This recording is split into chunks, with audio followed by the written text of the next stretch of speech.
என்னன்பான இனிய உறவுகளே, தாத்தா வீட்டுக்கு போகணும் அப்படின்னு சொல்லிட்டு ஒரு மாதிரியா இருக்குது, மனசு சரியில்லை. அதுக்கப்புறம் கோயிலுக்கு போயிட்டு வந்துடுவோம் அப்படின்னு சாரதா என்ன பண்ணுறாங்க, கோயிலுக்கு கூட்டிகிட்டு போகிறாங்க. பசங்க 2 பேரையும் 3 பேரையும் கூட்டிகிட்டு போகிறாங்கன்னு வைங்களேன். ஏன்னா நர்மதாவை காமிச்சிடுறாங்கன்னு வச்சுக்கோங்க. இவர் குமரன் ஃபாரின் போயிடுறாங்க. என் மாமா நல்லா இருக்கணும், எனக்கு ஒரு மாதிரியா இருக்குது, மனசு சரியில்லை அப்படின்னு சொல்லிட்டு கோயிலுக்கு போகிறாங்க. கோயிலுக்கு போயிட்டு முடிச்ச கையோட இங்கே விஜய் என்ன பண்ணுறாங்க, எனக்கு தாத்தா பார்க்கணும் இருக்குது, போயிட்டு வருமா அப்படிங்கிறாங்க. கண்டிப்பாக எனக்கும் ஆசையாக இருக்குது அப்படிங்கிறாங்க. சாரதா என்ன பண்ணுறாங்க, கண்டிப்பாக போயிட்டு வாங்கடி, அவங்க 2 பேரும் வயசானவங்க, பாவண்டி அவங்களுக்கு உடம்பு சரியில்லை போல இருக்கு, என்னன்னு போய் பார்த்துட்டு வந்துருங்க அப்படிங்கிறாங்க. சரி பாட்டி அப்படின்னு சொல்லிட்டு இங்கே விஜயும் காவேரியும் தாத்தா வீட்டுக்கு போகிறாங்க. தாத்தா வீட்டுக்கு போனால் யாருமே இல்லை, எந்த சத்தமும் இல்லை. தாத்தா பாட்டி அப்படின்னு சொல்லிட்டு வர்றாங்க. அப்படியே உடம்பு சரியில்லாமல் பாட்டி படுத்திருக்காங்க. பாட்டி என்னாச்சு பாட்டி அப்படின்னு விஜய் துடிச்சு போகிறாங்க. ஒன்றும் இல்லைடா, எனக்கு முடியலை, 2 நாளாக ஜுரம் அப்படிங்கிறாங்க. என்ன பாட்டி பண்ணுது, நீங்கள் என்கிட்ட சொல்லியிருக்கலாம்ல. நீ எப்படிப்பா வருவ, நீ தான் மச்சு நிச்சி வளகாப்புல அப்படியே வளைஞ்சு வளைஞ்சு வேலை பார்த்துருப்பிய, அப்படி இருக்கல, எங்களெல்லாம் தெரியுமா என்ன?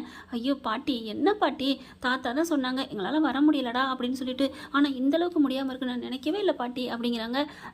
உன் பொண்டாட்டி இப்போ தான் உன்னை கூப்பிட்டு வரணும்னு நினப்பு வந்துச்சு சொன்னாலா, அவள் சொல்லி தானே வந்திருப்ப, நீங்களாம் வந்திருக்க மாட்டீங்களே அப்படின்னு பாட்டி கேட்க, பாட்டி ஏன் பாட்டி நீங்கள் வர வர இப்படி பேசுகிறீங்க, உலகத்தில் சொல்லுவாங்க பொண்ணுக்கு பொண்ணே எதிரின்னு, அது மாதிரி அவளும் ஒரு பொண்ணு தானே, உங்கள் பேத்தி தானே, அவளை ஏன் பாட்டி இப்படி சபிக்கிறீங்க? நான் ஒன்றும் சொல்லலடா, அவளை நான் எதாவது சொல்கிறதா நான் மறுபடியும் வந்து ஏன்டா அவளை கூப்பிட போகிறேன் அப்படிங்கிறாங்க.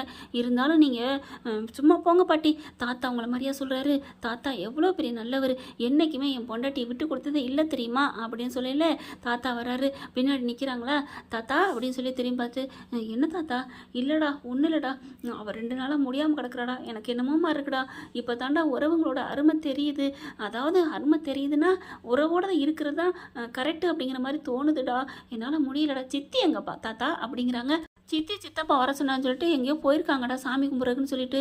சாமி கும்பிட என்ன எங்கே அப்படிங்கிறாங்க. தெரியலடா, அவங்க வர்றாங்க போகிறாங்க, அவங்களாம் இங்கே இருப்பாங்களடா.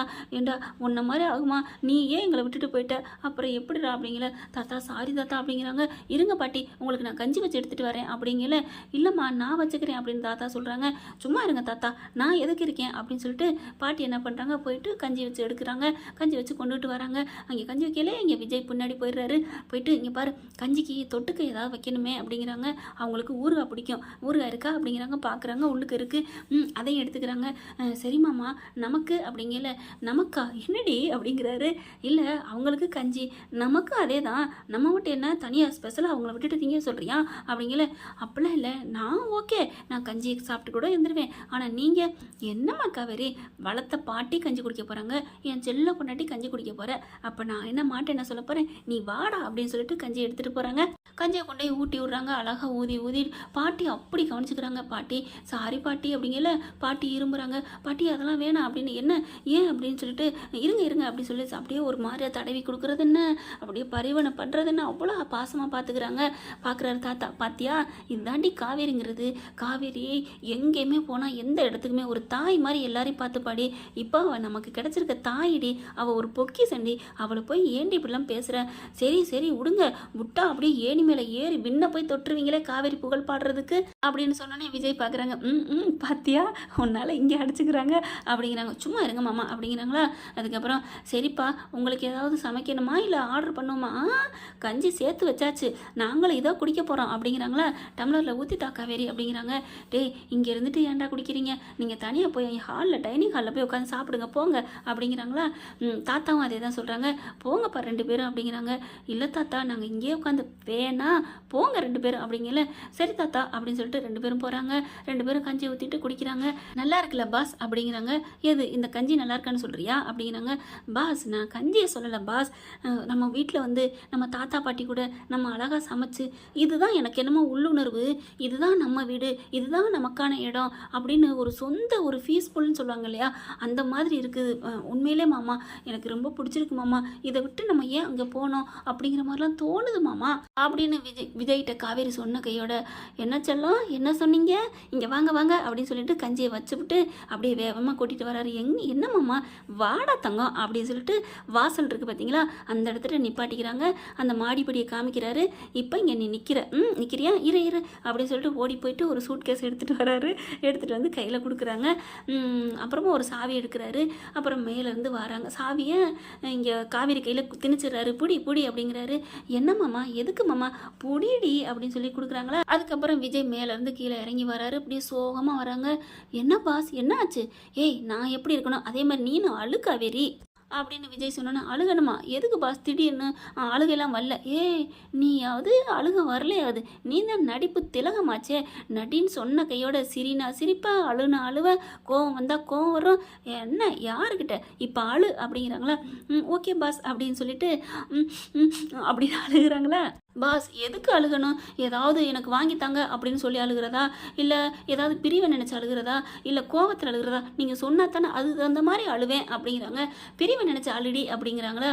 அப்படியே மாமா அப்படிங்கிற மாதிரி அழுகிறாங்க. மேலேருந்து விஜய் வராங்க. பக்கத்தில் வந்து 2 பேர் நிற்கிறாங்க.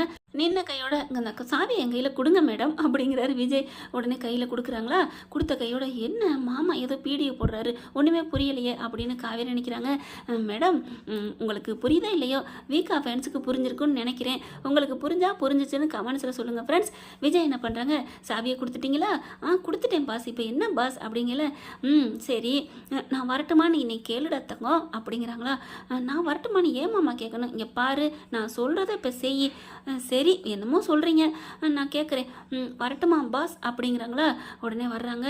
காவேரி நீ போறியா அப்படின்னு கேட்க போகிறாங்களா. மாமா நீங்கள் ஏதாவது சொல்லுங்க மாமா, நீ இங்கே இருன்னு சொல்லுங்க மாமா அப்படின்னு இப்போ சொல்லு அப்படிங்கிறாரா. இதை ஏன் சொல்லணும், அட சொல்லுடி அப்படிங்கிறாரா. உடனே காவேரி என்ன பண்ணுறாங்க, மாமா நான் இங்கே இருன்னு சொல்லுமா ஆங்கேல அப்படியே நிப்பாட்டிடுறாங்க. அடே படவா அப்படின்னு சொல்லிட்டு சாவியை தூக்கி போட்டு பொட்டி அங்கிட்டு தள்ளி விட்டு ஒன்றை அப்படின்னு சொல்லிட்டு ஏன்டா அப்படி பண்ணுறேன்னு அடிக்கிறாங்க. என்ன என்ன என்னடி சோகசீனை மாற்றிட்ட, ஏன்டா அப்படி பண்ண அப்படின்னு சொல்லி அடிக்கிறாங்க. எதுக்குடி என்ன புரிஞ்சிச்சு உனக்கு? எல்லாம் புரிஞ்சிருச்சு. இப்போ நீங்கள் சொன்ன சீனு ஒரு 2-3 மாதத்துக்கு முன்னாடி இங்கே வீட்டில் நடந்த சீனு எனக்கு என்ன தெரியாது நினைக்கிறீங்களா? அப்பாடா என் பொண்டாட்டிக்கு இப்போ தான் புரியுதா அப்படிங்கல. என்னம்மாம்மா நான் அப்போ என்ன சொன்னேன் அப்படிங்கிறாங்க. இப்போ நீ சொல்ல வேண்டியதா அன்றைக்கி நீ சொல்லியிருக்கணும். மாமா என்னை இருன்னு சொல்லு மாமா அப்படின்னு நீ சொல்லியிருந்தேன்னா சாவியை தூக்கி உங்கள் அம்மாட்டே கொடுத்துட்டு உன்னை தூக்கிட்டு நான் மெத்தைக்கு நம்ம ரூமுக்கு போயிருப்பேன்டி. ஆனால் நீ வாயே திறக்காம சாவியை கொடுத்துட்டு போயிட்டு வர்றேன் அப்படின்னு நீ பாட்டுக்கு போயிட்டா அப்படின்னு சொல்கிறாங்களா. உடனே இப்போ வந்து ரொம்ப பீத்துற, இந்த வீடு தான் நம்ம வீடு, அந்த உணர்வே வரல. அன்னைக்கு போனில, இந்த கால் போணுச்சுல, இந்த வாய் போணுச்சுல அப்படின்னு வாயை பிடிச்சி கிள்றாரு. உடனே கையை பிடிச்சி அப்படி தட்டி விட்றாங்க. சரி இந்த வாய் தான் இந்த கால் தான் போணுச்சு, இந்த வாய் என்ன பண்ணுச்சா? நீ இருடி போகாதடி அப்படி நீங்கள் சொல்லியிருந்தா நானும் இருந்திருப்பேன்ல அப்படின்னு சொல்லி விஜய் வாயை பிடிச்சி கிள்றாங்க. சரி விடு, 2 பேருமே தப்பு தான் பண்ணோம். ஆனாலும் நீ வந்து ஒரு வார்த்தை கேட்டுருக்கலாம்ல, நான் இருக்காவேன்னு நான் எவ்வளோ கெஞ்சினேன். எங்கே கெஞ்சினீங்க? என் கண்ணில் தெரிஞ்சிச்சுடி. என் கண்ணில் உனக்கு தெரியலையா? மாமா உங்களுக்கு மட்டும் வந்தாத்தே ரத்தம், எங்களுக்கு வந்த தக்காளி சட்னியா? என் கண்ணில் தெரியலையோ? காதல் பொங்குன்னு தெரியல, நான் இங்கே இருக்கணும்னு சொல்லுடா அப்படின்னு சொல்லுவேன். நான் எப்படி எதிர்பார்த்தேன். தாத்தாட்ட கேட்டு பாருங்க, அவரு கூட புரிஞ்சிருக்கும் அப்படிங்கிறாங்களா. சரிப்பா விடுங்கப்பா அப்படின்னு தாத்தா வர்றாரு. ஐயோ வந்துட்டாங்க 2 பேரும். அப்படியே விலகி நிற்கிதுங்க. என்னப்பா 2 பேரும் அடிச்சுக்கிறத என்ன விடவே இல்லையா அப்படின்னோன்னே, தாத்தா இவர் போங்கு பண்ணுறாரு தாத்தா, நீ போகாமல் இருந்திருக்க வேண்டியதானே என்ன சொல்கிறார் தாத்தா. ஆமாம் தாத்தா இவ இருந்திருக்க வேண்டியதானத்தா அப்படின்னு அப்படி 2 பேரும் சொல்ல, டேய் அதெல்லாம் முடிஞ்சு 2 பேரும் ஒன்றா வந்திருக்கீங்கடா, அப்புறம் என்னடா இருந்தாலும் இந்த வீட்டில் தங்குற மாதிரியா இருக்கிறோம், போகிற மாதிரியே தானே சூழ்நிலை வச்சிருக்காரு இவர் அப்படின்னு சொல்லிட்டு வேகமாக காவேரி பேச, சரி விடுங்க கஞ்சியை குடிவாங்க, அதுக்குள்ளே ஒரு நாடகமா அப்படின்னு சொல்லிட்டு கஞ்சி குடிக்க சொல்கிறாங்க. அப்படியே பார்க்குறாங்க, எவ்வளோ வீடு நல்லா கலகலன்னு இருக்குடா, இந்த வீடே அப்படியே ஒரு அஸ்தமிச்ச மாதிரி போச்சு தெரியுமா நீங்கள் 2 பேர் இல்லாமல் அப்படிங்கிறாங்க. கவலைப்படாதீங்க தாத்தா, நாங்கள் இருக்கிறவங்கள பார்த்துட்டு தான் போவோம் அப்படின்னு சொல்லிட்டு போய் பார்க்குறாங்க. பாட்டி போதுமா அப்படின்னு சொல்லிட்டு சேலை மாற்றுறீங்களா அப்படிங்கிறாங்க. சரிம்மா அப்படின்னு சொல்ல சேலையை மாற்றி விட்டு தலை சீ விட்டு நல்லா எல்லா வேலையும் பண்ணிவிட செய்கிறாங்க. அதுக்கப்புறம் சரி பாட்டி இங்கே மேலே ரூமெல்லாம் நாஸ்தியாக போய் கிடக்கும்ல, நான் போய் கூட்டிகிட்டு வரட்டுமா அப்படிங்கிறாங்க காவேரி. அதெல்லாம் தேவையில்லைன்னு பாட்டி சொல்ல போகிறாங்க, ஏன்னா அதெல்லாம் கூட்டிகிட்டு தான் இருக்கேன்ட்டு. ஆனால் தாத்தா என்ன பண்ணுறாங்க, டக்குன்னு கையை பிடிக்கிறாரு பாட்டி கையை. சும்மா இரு அப்படின்னு சொல்லிட்டு, ஆமாம்மா காவேரி நீ போய் சுத்தம் பண்ணிட்டு வாமா, போங்க டேய் நீயும் போடா, உன் கபோர்டெல்லாம் சுத்தம் இல்லாமல் கிடக்கும், போய் சுத்தம் பண்ணிட்டு வா அப்படிங்கிறாங்களா. ஆனால் விஜய் கவனிச்சிடுறாரு. தாத்தா அப்படின்னு கண்ணை அசைக்கிறாங்க. போடா அப்படிங்கிறாரு. புரியுது தாத்தா புரியுது, எங்களை தனியாக போக வைக்கிறீங்க அப்படி தானே அப்படின்னு சொல்லிட்டு கண்ணை மட்டும் சிமிட்டிட்டு வா காவேரி அப்படின்னு சொல்லி கூட்டிகிட்டு போகிறாங்க. மேலே அவங்க போயிடுறாங்களா. இங்கே பார்த்தா காவேரி விஜய் போயிட்டாங்க. எந்திரிடி அப்படிங்கிறாரு தாத்தா. போயிட்டாங்களா அப்படின்னு எட்டி பார்க்குறாங்க. போயிட்டாங்க அப்படின்னு சொல்லிட்டு வேகமாக எந்திரிச்சு உட்காருது. அப்பாடா, ஐயோ எவ்வளோ நேரங்க நடிக்கிறது, எப்படித்தான் உலகத்தில் நடிக்கிறாங்களோ அப்படின்னு சொன்னோன்னே தாத்தா பார்க்குறாங்க. நல்ல வேலை எங்கே நீ காட்டி கொடுத்துருயோன்னு பயந்துட்டேன். நான் எப்படி கல்யாணியா கொக்கா, நான் எப்படிங்க காட்டி கொடுப்பேன்? என் பேரனு பேத்தி இங்கே தங்கணும், இந்த வீட்டுக்கு வர வைக்கணும், அதுக்காக தான் உடம்புக்கு முடியலன்னு நாடகம் போடுறான். அப்படி இருக்கல நான் நடிக்கிறத விட்டுருவேனா என்ன? நல்ல வேலை ஜோரம் நின்றுச்சு, தலைவலி அந்த வலி இந்த வலின்னு சொல்லிட்டேன், இல்லைன்னு என்ன சுடவே இல்லையே அப்படின்னு கரெக்டாக கண்டுபிடிச்சிருப்பாங்க அப்படிங்கிறாங்க. ஆனாலும் பாத்தியா, பாட்டின்னு உன் மேலே எவ்வளோ உயிராக இருந்தா, உனக்கு புடவை மாற்றி விட்டு கை கால் அமைக்கி விட்டு மருந்து வச்சு கொடுத்து கஞ்சி வச்சு கொடுத்து எவ்வளோ பாசமாக இருந்தா பாத்தியா அப்படிங்கிறாங்க. ஆமாங்க, நானும் கொஞ்சம் அவளை தப்பாக தான் புரிஞ்சுக்கிட்டேன், இருந்தாலும் என் பேரனை அவள் விட்டுட்டு போகிறாள், அதுக்காக நான் கோச்சு தான் தீருவேன் அப்படிங்கிறாங்க. அடி கல்யாணி, மறுபடியும் முருங்கை மரம் ஏறாதம்மா அப்படிங்கிறாரு.